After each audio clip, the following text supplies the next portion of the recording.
Hello there and welcome to Full Chat with me, David Prutton. And me, you and Thomas celebrating all things we love about being on two wheels. Now, Full Chat is sponsored and brought to you by bikesure as the UK's largest independent bike insurance broker. They will bring you the exact quote you need for your bike, moped or scooter insurance. Don't forget to please press the follow button on Apple or Spotify or wherever you get your podcast from so that you never miss an episode, or you can watch the whole show on YouTube right now. Right then, it's another week. That means another fantastic guest talking things we love. Bikes, of course. Prutz, it has to be the best job in the world. We love it. It certainly is, my friend, because even though they say never meet your heroes, we get to do it on a weekly basis, and this is certainly no exception. Our guest today is a professional road racer who's decided that the Northwest 200 and the Isle of Man TT are anywhere near scary enough, which is why he's about to embark on another frankly terrifying adventure. It's the one and only Mr. James Hillier. Yeah, thanks for joining us, James. No problem. I've got to say, the last time I was meant to see you, this is going to sound double Dutch, but I was really pleased I didn't see you because we were going out for a ride in Enduro bikes and my mate said, there's a couple of tasty riders going to be there. And I said, who's coming? And they said, you. And I was like, oh no, because I'm very average. And then luckily for me, when we got there, my mate's bike wasn't working. So, we couldn't fix it. So luckily, I would have loved to have gone riding with you, but I would have been about 5 miles behind. Yeah. Yeah, we must finish that ride sometime. It didn't start too well, did it? It didn't, and I've sold the bike now. So, you might have to lend me one of your many bikes. So, I'd love to get out on you. But Prutz alluded to it there. I mean, the riding you do in terms of, the different terrains, the different surfaces, the Dakar, which you're training for at the moment, I mean, I wouldn't really want to even do that in a car, the comfort of a car. It's going to be tough. But how grueling is that on two wheels? And how on earth do you train for it? Your training is really difficult, especially in this country, because we have nothing like what you get over there in Saudi. It's hard, and I think it was probably the positive side of it was that I wasn't going there to try and win. It was more to achieve it and finish. So I kind of knew I could adapt and learn as I went, and there was no pressure on myself to go fast. And if any doubt, I would slow down and kind of take it steady, I would say. So there was no big pressure on me in that way to go and kind of ride blind into unknown terrain. It was, but there was a bit of everything there. And unfortunately, I suppose the little bit like home was the rain. Last year when I did it, we had a lot of rain, and that was obviously affected the terrain, but it also made you pretty cold and wet at the same as well. So it was another added issue to the whole bag of rally racing. Does it help or hinder, James, knowing what's coming? Because it's, as you say, from a technical standpoint, it's a huge undertaking. I would assume that physically it's a huge undertaking as well, and it's an assault on the senses in a completely different terrain that you're used to on this side of the planet. So going into it, is forewarned, forearmed? I think I'm laughing because I think I'm still getting over it. Parts of it were quite traumatic, but I think the first time I was better not knowing. If I knew what I knew afterwards, which seems totally bonkers, the fact I'm going back, but if I knew what I know now, I probably would have talked myself out of going on my own the first time. Right. Okay. So once I found out, some of these things, it was too late, and I was already in it. So I had to, and there's no way I was giving up. So, I'm not going to lie, I have questioned my logic in returning for another go. Only that this time I'm going with a team, so I will have some help, and I'll have a bunk bed in the trucks with a proper mattress and hopefully a duvet rather than a sleeping bag. But it's a, I could talk to you for hours on trying to explain just how grueling it is, but it wouldn't really even scratch the surface, I don't think.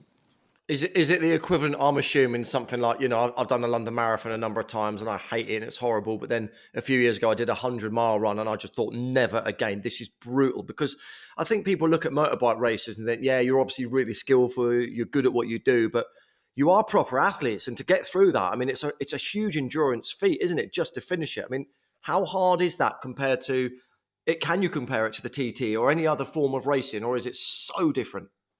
I think the intensity is similar possibly to the TT, but the longevity and the relentlessness of it, like day one of Dakar 23, one of the other guys in the group I was riding with, in the class I was in, we were all camped together. And he said that he'd done a few before, and he said, geez, that day was harder than any of the days of the previous Dakar. And I was like, well, great, I picked a good one for my Timing's immaculate. first attempt. Yeah, so it was.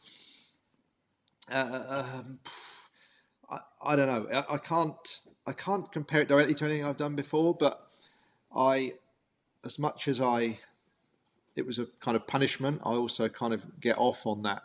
I suppose that self-punishment and suffering and learning how far you can push yourself or how far you can take yourself. Because if you were just, I say to people like a number of things when in other sports when you're training in the gym or lifting weights or running, say, when your legs are going that fast, you physically can't go any faster. But on a bike, when something happens and you have to find some odd inner strength to kind of turn the bars or force the bike to go somewhere where you have to find these and react in a way that you can't in any other way or prepare for.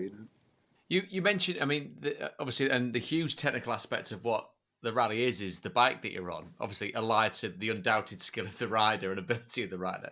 Just kind of for housekeeping purposes, what bike are you on, and what kind of modifications have you made to it? Last time I was on a Gas 450, which is an Austrian produced bike, same as the KTM and Husqvarna, and it's a bike you can. I mean, they're special order, but they make around 75 of those a year, and you could buy one from your local dealer. And they come rally ready, bar a few electrical alterations, for the navigation system and things. But they're pretty much ready to go with the big tanks. And gone are the days where you would modify a production bike with bigger fuel tanks and things. These bikes can come ready to go now. And this year I'm riding with it for a Chinese manufacturer, Cove, which is quite new to the game. This will be their third year competing at Dakar Rally, but for me it's a similar bike, but kind of new in a way. It will work in a different way, so I need to learn to sort of ride this bike and test it somewhat, but also know it inside out and upside down, the way every nut and bolt goes together, and electrical connection, where fuel pumps plug in and things like that. So if anything does happen, then I'm in a position to be able to repair and rectify it. It's quite KTM-ish, isn't it, in its design and the way that it's put together? Because you see, we chat, and we'll hopefully come on to it in due course, about bike ownership and the type of bikes that Ewan and I ride, which are for posers, basically. But I'm taking mine into a Triumph dealership to get it looked at next week, and what you will be met with is a fleet of these super machines with 4 different computers, the TFT, which all look amazing. But I presume A, you wouldn't do a Dakar on it, and B, if your screen goes tits up in the desert on the Dakar, and you're thinking, well, it needs to get plugged into the computer back at the dealership. I mean, I presume is it the more low maintenance the bike is, potentially the better it is to get you through the desert, James? Yeah, for sure. Like simplicity, the less to go wrong, the better. So they're not over complicated like the road race bikes I use on the Isle of Man. They have ECUs, really advanced ECUs with traction and wheelie control, and then a logging system. So there's a lot more to kind of potentially go wrong there, I suppose. But the bike at longest is going to be run for an hour and 40 minutes before being rechecked by the mechanics, whereas this Dakar job is 2 weeks of kind of, the less just simplistic. We don't run rider aids or anything like that. It's literally a start-stop button, lights, a horn, and then a power supply for the navigation system. So it's kept kind of stripped back and simple as possible. How hard is it when you're doing a sport like yourself? Like, say, for example, our previous lives, the only thing that could go wrong is our bodies letting us down and getting injured. But you're out there doing the most grueling race on the planet, and you're relying, as you say, on technology, and you need to know your way around a bike, which you do. But how hard is it psychologically when you wake up in the morning, you're going to go to the next stage, you think, come on, bike, do not let me down? Because Pray you're to not the relying biking just on your god. skill, are you? You're relying on the machinery not to break. Yeah, yeah, and there's obviously an element of luck, but I think also, or bad luck, I suppose, for something to fail. But I did everything in my power to make sure my bike was in the absolute best condition it could be, and also I rode it quite respectfully because I didn't want to wear anything out or damage anything. You know, I didn't want to over rev the engine, and if it got too rough, then I wouldn't. I rode probably quite a bit differently than if I was riding a much shorter race. You know, I rode quite sympathetically for the motorcycle and calculated, but there was also the element of you know, I don't think I was going. You spend a lot of time on your own, you know, in that 2 weeks. So there was I definitely spoke to the motorcycle a lot. Although that sounds silly, but you know, egging her through, and that was my you know, we were best friends for those 2 weeks. So you know, we went through quite a lot together, and I'm sure, you know, I'm not really superstitious, but I'm sure it helped just to kind of caress her through and get me to the finish. I mean, it's funny you saying that, James, because I mean, the closest I can get to that is willing mine onto the next petrol station when I've run the red light for too long, thinking, Right. I'd be all right, it'll be all right. And that's on the M1. So to do it in the middle of a desert, I'd be at first, second, third, and fourth base with the bike if I wanted it to get through the actual the desert and get you over to the other side. I mean, we spoke in the intro about Dakar obviously coming up. We talked it mentioned the Northwest 200 and the TT.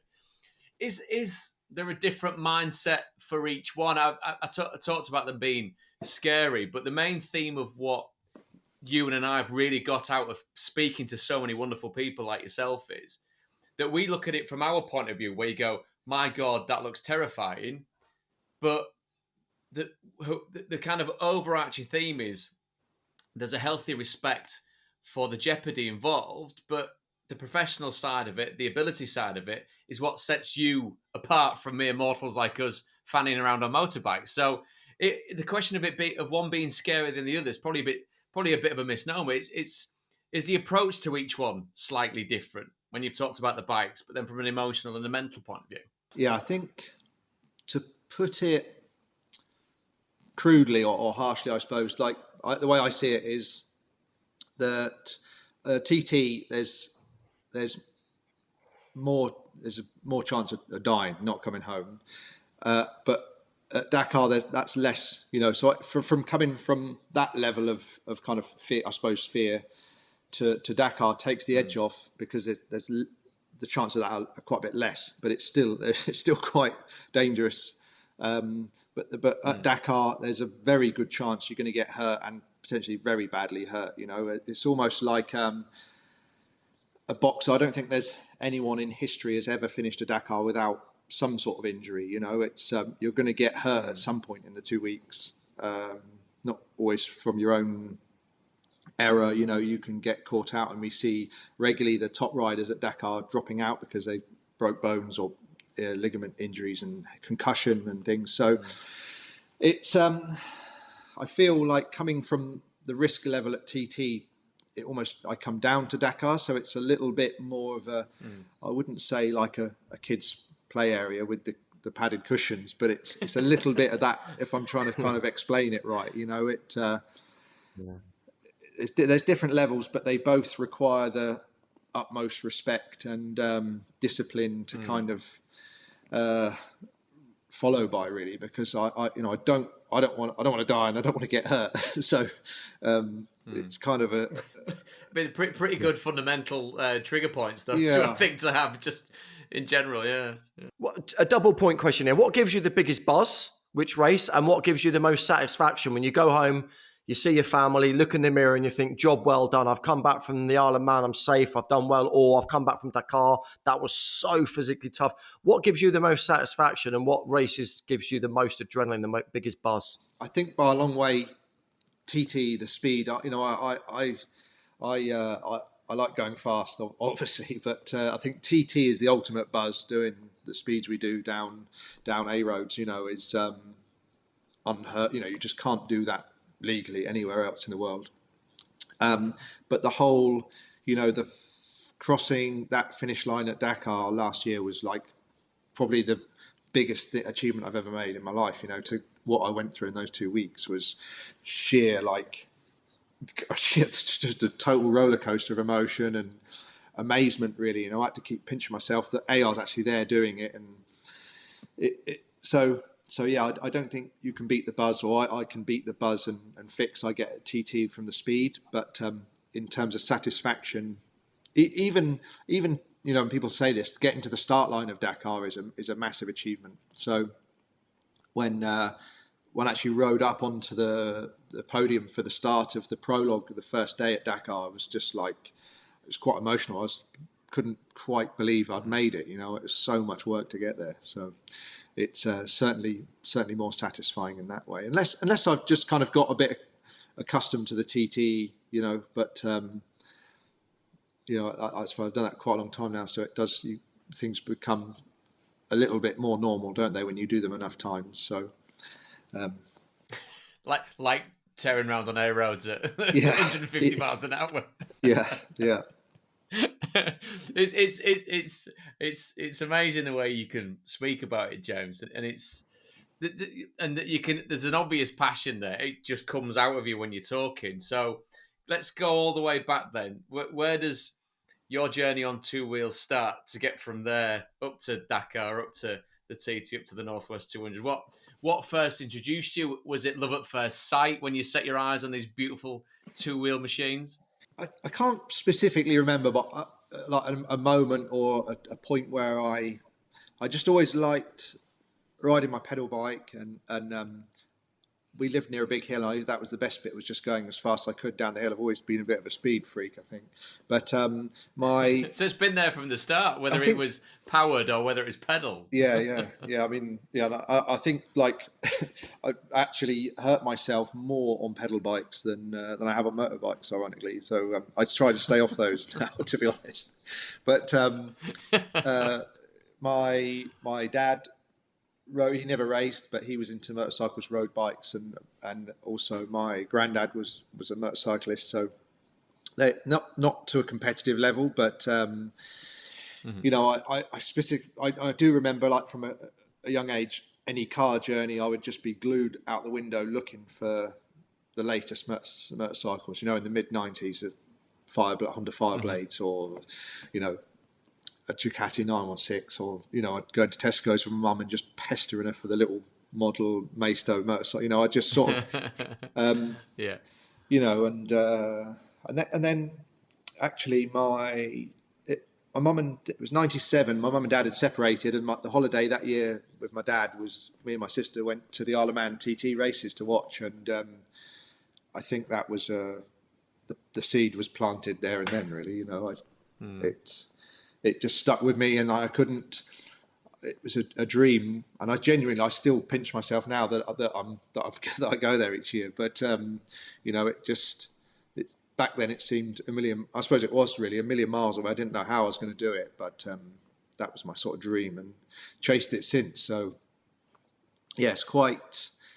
I wouldn't say magical, but just from something that seemed so far away at one point to be now doing it is. I still genuinely appreciate every moment.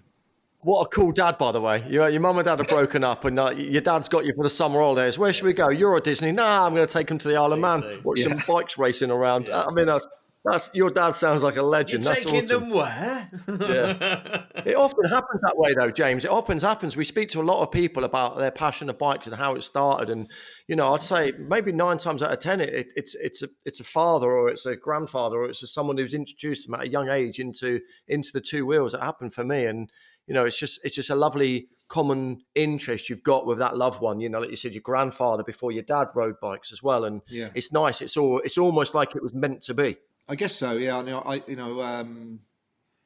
don't really know where the competitive side come from, but I've got 3 children, 2 boys and a girl, and they all ride not really competitively. The eldest has done a little bit, but it's more just it's nice to share that passion. And my eldest has shown a bit more interest now in the garage, and I feel like I just teach him little bits. Just some of it is just sort of basic common sense on how things work and how to get the best out of something, and preparation to look after things. To if you're depending on a tool to get you through a job, then I think it can teach you quite a bit of life lessons and in respect, and looking after stuff is important. So it's a great point to make, James, because obviously there's a whole strand of what motorcycling is.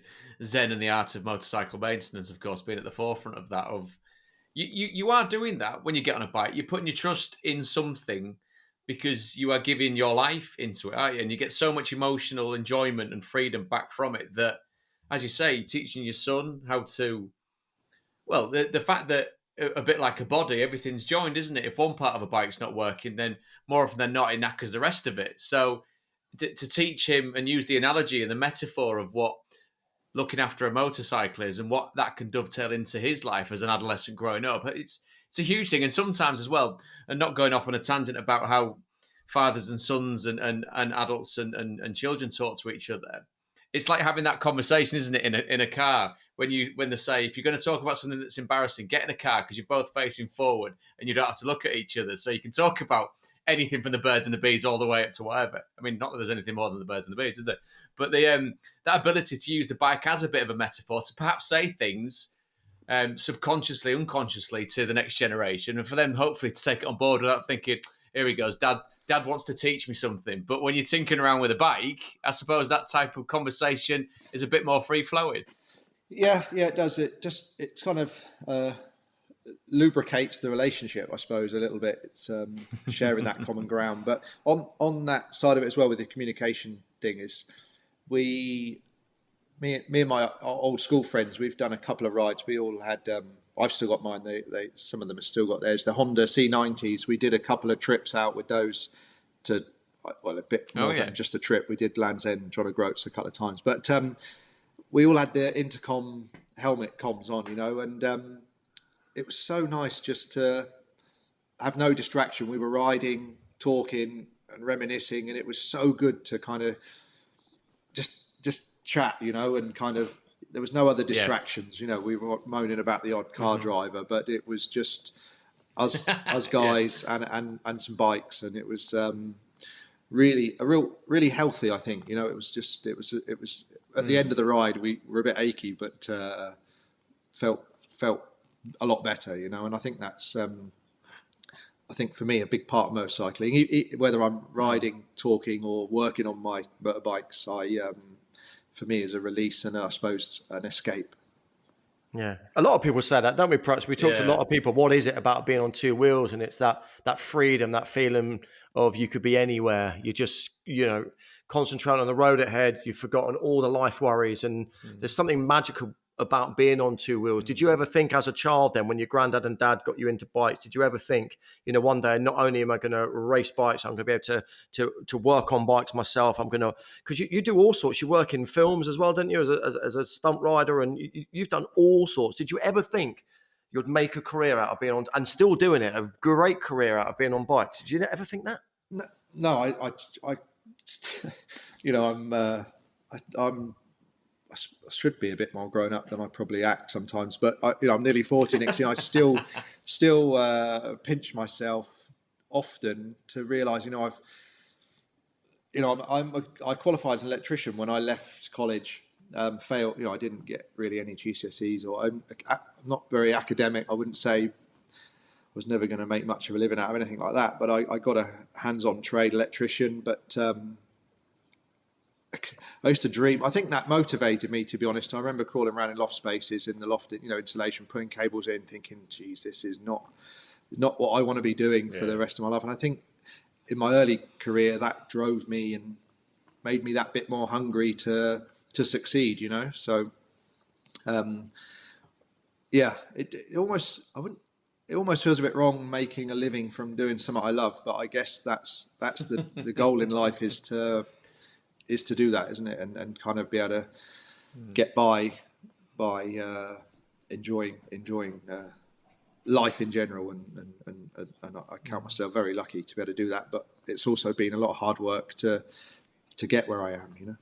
You'd have to apologise for immaturity on this podcast, James, because Ewan's the oldest on here by a mile, and he's the most immature on the whole thing. I mean that in the most loving way, Ewan. You know that. What's worrying is when you start, you kind of always stereotype people. And recently there was a guy, and he just looked really old to me. Like, I won't say it was, but and I was kind of like, I'd say I must have been judging him in some way, but he was actually younger than me, and it was a real reality check. Like, I thought, like, I'm actually, I struggle accepting getting old. So I think that's why I keep doing all these things, to kind of just keep trying to turn back the clock and cram more in.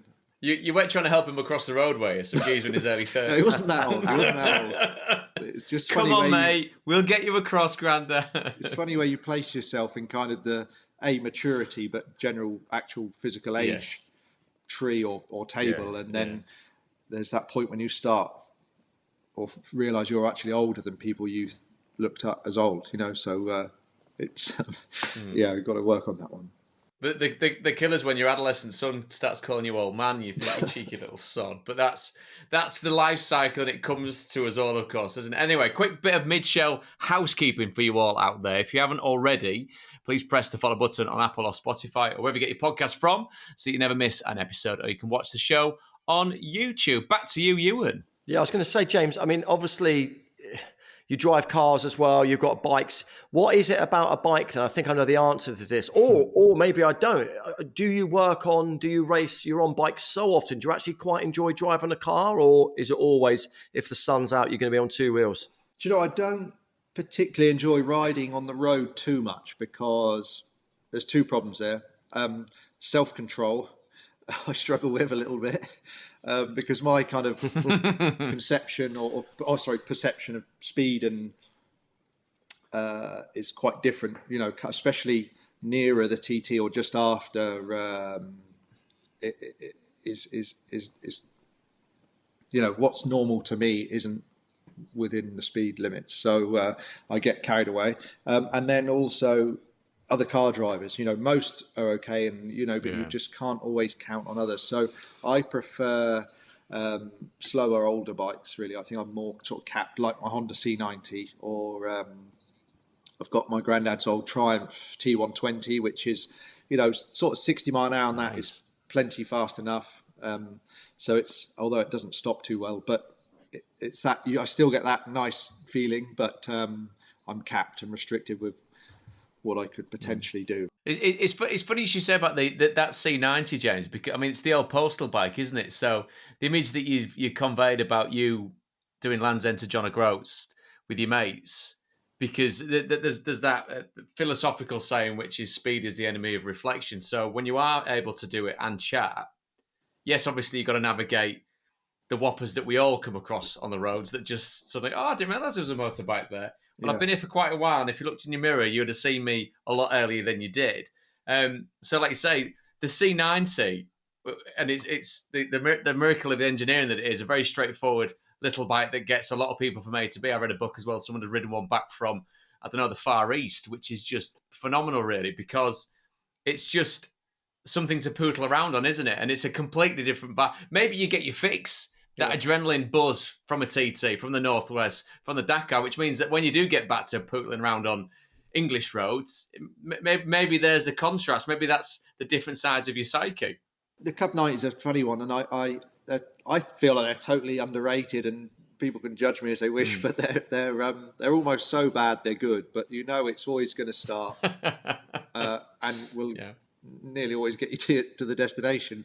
But last time I remembered, like last time I rode mine, I was sort of giggling. Before I got out of second gear, I was sort of giggling to myself and had that nice kind of feeling inside. And, you know, they're just, I don't know. Well, I can't explain what it is, but it gives me that feeling I kind of thrive, I think. And also proves you don't have to be going fast to kind of get that. It's sometimes just the general sensation you get back from the way a little engine's working through the chassis to drive the little skinny wheels with rubbish brakes, and it's just nice. I enjoy it, and not everybody gets it. I've ridden some amazing motorcycles, but that's Honda Cub 90 would probably, I wouldn't say top three. I think it'd be probably in my top five motorcycles in the world. Weirdly, I don't think many people would say that, but for me, it does. Bearing in mind, like you said, you've ridden some of the best bikes in the world. You've definitely raced on some of the most amazing courses, locations. Is there anything left for you in the biking world in terms of a bucket list? Is it, be it a route you want to ride or a race you want to compete in? Is there anything left for you to do? Have you literally done everything you set out to do? I think the Le Mans, the 24-hour endurance race, is one I haven't done. I'd like to. Obviously, when you're a child, you dream of World Championship and Grand Prix, but way past that now. That won't happen, unfortunately. But I mean, that would be pretty grueling. But I think that almost a problem now is that doing the Dakar, which is the ultimate off-road, and the TT is the ultimate on-road race. In my opinion, there isn't much else above that to kind of do in terms of bucket list, I suppose. But I'm happy just doing anything in motorcycle related. I'm keen. I'd like to do some more, perhaps not just yet, but a bit later on in life, do a bit more touring and long distance riding. With camping, camping out, and again with my old schoolmates and that, just to kind of get what I sort of spoke about earlier a little bit, the time away and just chatting and hanging out with bikes is, as I say, I think it's good for you, very healthy. Obviously, that's in the future when we're all old and doing that type of thing, James, of course. But can you give us a little insight into the mindset, into the feelings, into the emotions of rolling up to the start line? As you said, you mentioned the Dakar, but for the TT or the Northwest, and you basically sat waiting for your tap on the shoulder for your race with your own mortality, really, because you mentioned what the TT is and the finest of margins at the TT and how dialed in you have to be. Do you only experience that in the moment? Can you recreate that right now if you sat and closed your eyes and thought about it? Not properly, no. I think, and again, because I've done. I mean, it never ever gets totally normal, but I don't know if either of you have ever been to the TT yet to kind of witness or feel that atmosphere on the start line. That's our bucket list. Not been yet, mate. I'm the other side of the fence, so I don't. I don't know. I feel pretty chilled out. Weirdly, I never used to. Like at TT now, it's I can't really explain it, but the way that you shake hands with your team members. Usually, my dad's there, so I shake hands, and then you get it's kind of the no man's land between the kind of entrance gates up to the start line. Then because it's 10-second intervals between riders, so you kind of line up. All the sounders and horns have gone off to give you kind of the countdown: 5 minutes, 3 minutes, and it is intense there. I almost go like shut down. It's weird. My ears and brain. It's almost just like muffled. You don't really hear anything, and all I'm sort of focusing on then is the track ahead that you can see and the rider ahead. Because it's not like any other race where the mass start where you kind of get a relation of where you are in the race. You're on your own most of the race there, unless you can catch the rider in front. Then that's the best you can do initially is just hit your markers and try and draw the rider in front in. So I guess that's main focus at the beginning of on the start line there. But it is a unique and iconic event in the way that there's no start light. You literally wait for a little wave of the flag of the guy in front, and there's a guy, a bit like a hill climb time trial in a car. The start line guy would tap you on the shoulder when it's time to go, which is a historic and kind of unique part of that event. Which I wouldn't, like I said, it never becomes normal, but it also never wears off that. I don't know. I feel like that's my happy place when I get there. It's just me and the motorcycle. like Nothing else matters, does it? no, it's so there's always that element of unknown. You just kind of I always kind of say to myself, just do your thing, hit your markers, and do your best, and that's. But there's also that massive amount of respect I always carry going into that. You can never disrespect that place. It's so unforgiving. So but I think that's all part of the appeal for me is the pressure to do the best I can without making a mistake, and I say to people, even a bad TT is as long as you cross that finish line and even if you don't get the results you want, you will still afterwards. At some point you might be a bit annoyed initially.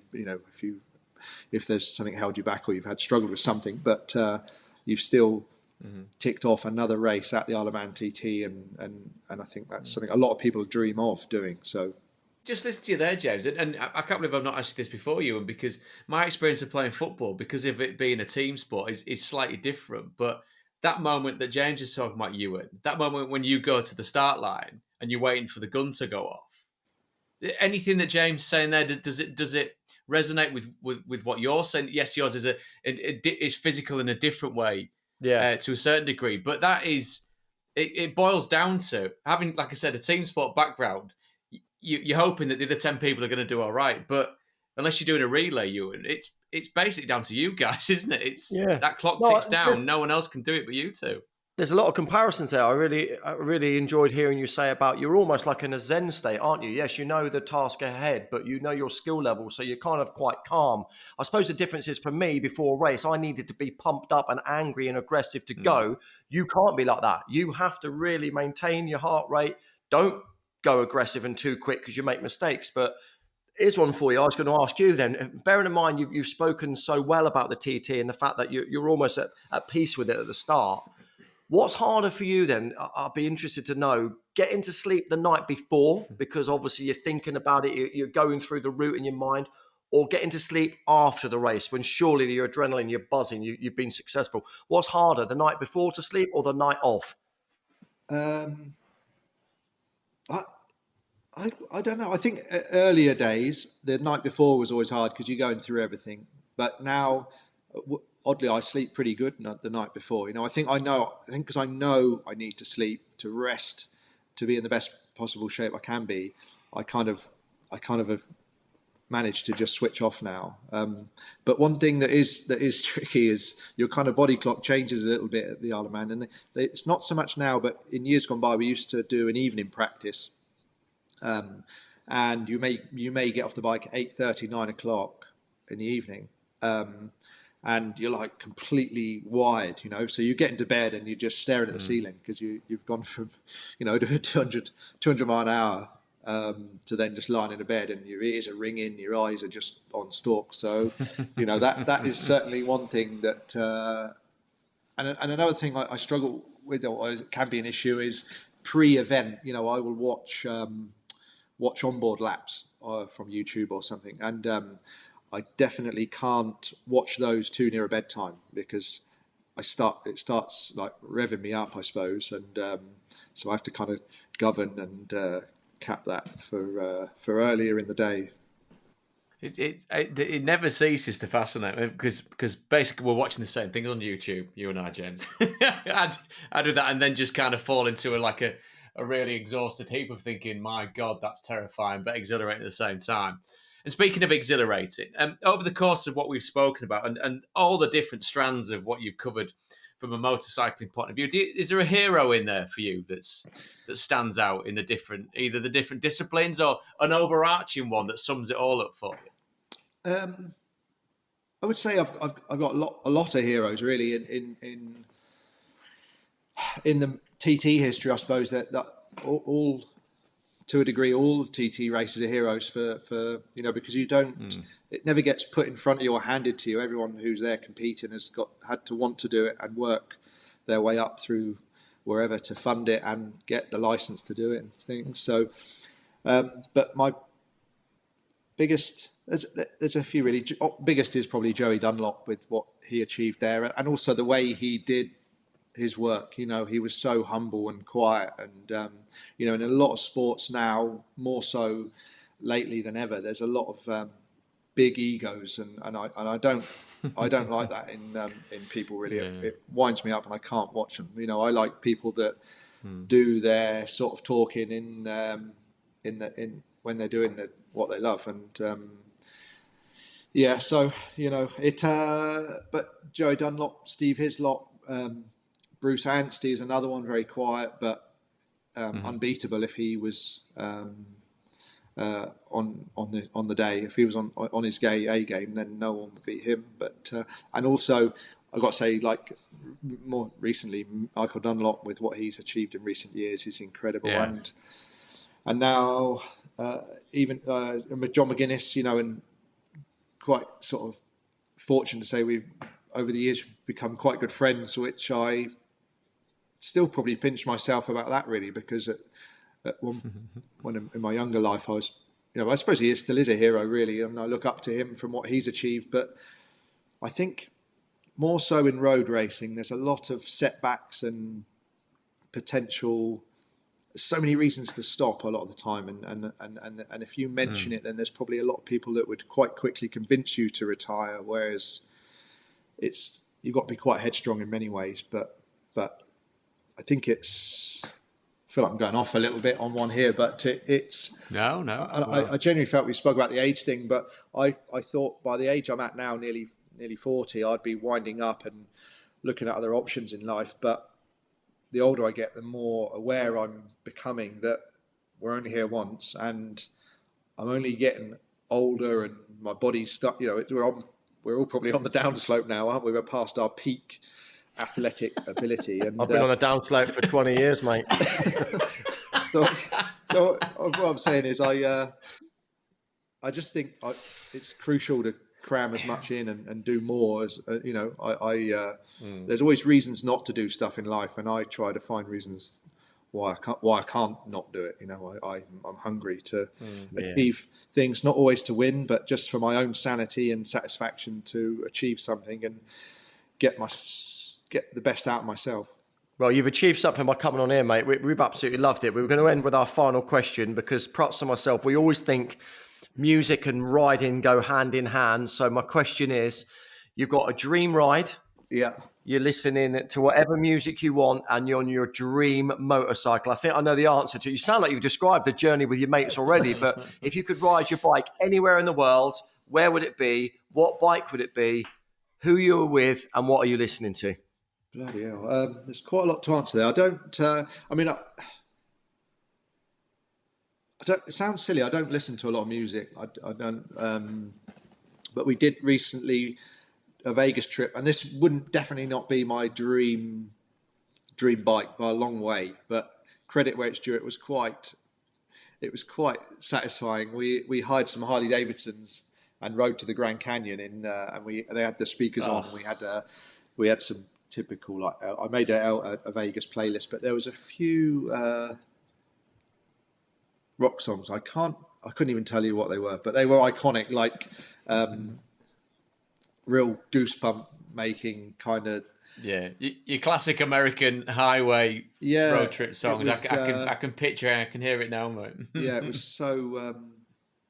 It was just awesome, you know, and I never ever thought I'd say that about riding a Harley Davidson, ever, and I won't be buying one anytime soon. But it was so fun, you know. It was, and again, I think going back to what we've touched on a few times, it doesn't always matter what bike you're on or where it is, but it's that sensation, and it's probably more your mental state at the time and who you're with, and you know what you're talking about, I suppose. So it was.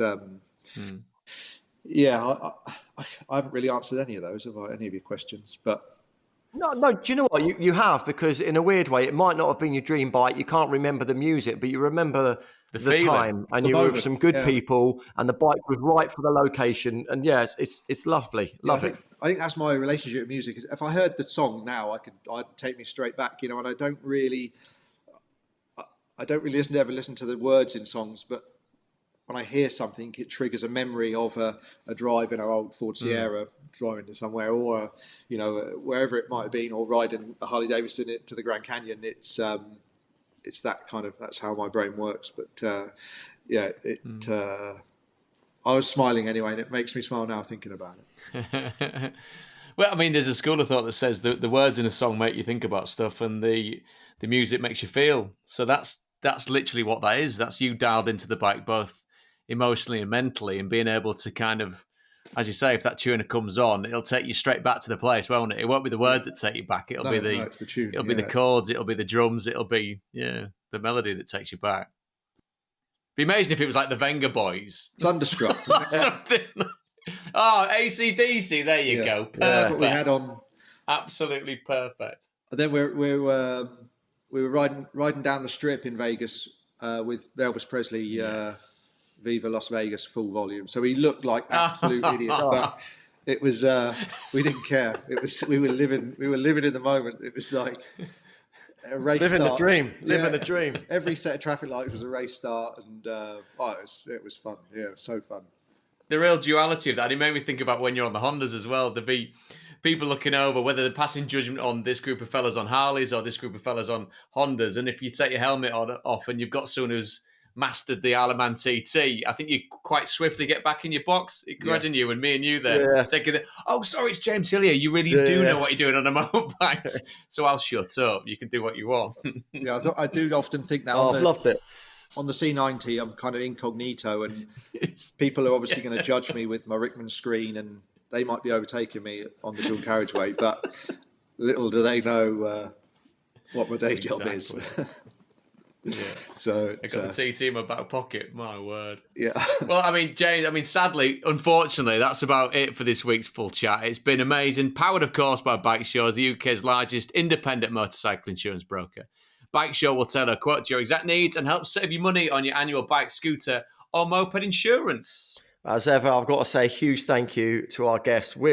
I'll tell you what, Prutz, this series 2, we're knocking out of the park. We've had some amazing guests. And James Hillier, you have been an absolute delight. Thank you for being with us today. It's been awesome. No problem. Thank you. We'll get a plan for that ride, finish that ride off.